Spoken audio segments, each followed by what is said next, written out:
Hey guys, Take-Two just had their quarterly earnings call with investors this past week and talked about how Borderlands 3 hype is raising the sales of the Borderlands series as a whole.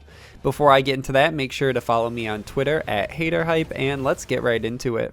Back in May for last quarter, it was reported by Take-Two that the Borderlands series as a whole had shipped 43 million copies across all their games. They weren't specific if this included Tales from the Borderlands or just the main series games like Borderlands 1, Borderlands 2, and the pre-sequel. Even if Tales is included, this is still a huge feat for a game series with only 4 games. Of those 43 million sold, they could break it down even further and say that the sales of Borderlands 2 had sold 20 million copies alone.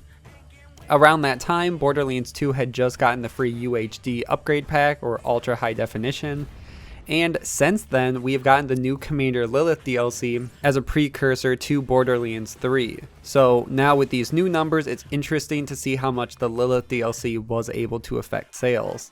This week we have just been given updated numbers. In Take-Two's quarterly earnings call, they now state that the game series has sold 48 million units. Which is probably aided, as I said, by the new Commander Lilith DLC and the Borderlands 1 remaster still picking up some steam as an entry point into the series. They broke that down further and said the Commander Lilith DLC was downloaded over 4 million times since it was released, which is amazing for a DLC for a game that is 7 years old at this point. And just to go over the difference, so now 48 million copies have been sold versus last quarter where they only sold 43 million. That's a 5 million increase in sales for games that are years and years old at this point. Borderlands 1 is 10 years old, Borderlands 2 is 7 years old, and the pre-sequel is 5 years old.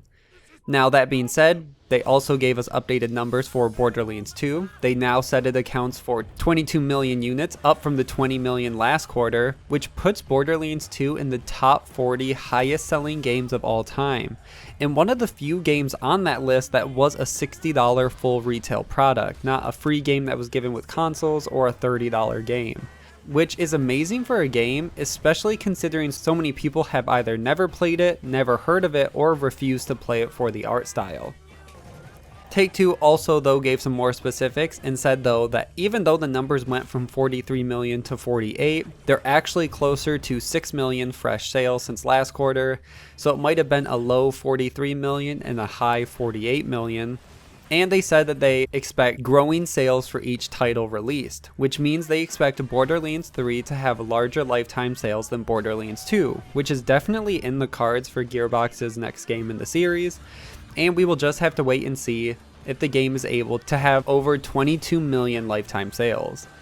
With Destiny 2 moving its expansion out of the fall release window, Borderlands 3 doesn't have too much competition and should easily open to massive sales. 2 months after Borderlands 2 was released, Randy Pitchford came out and announced that the game had shipped over 5 million copies, a number that should be easily swept up by Borderlands 3, and I wouldn't be surprised if we saw bigger numbers than that in its opening month.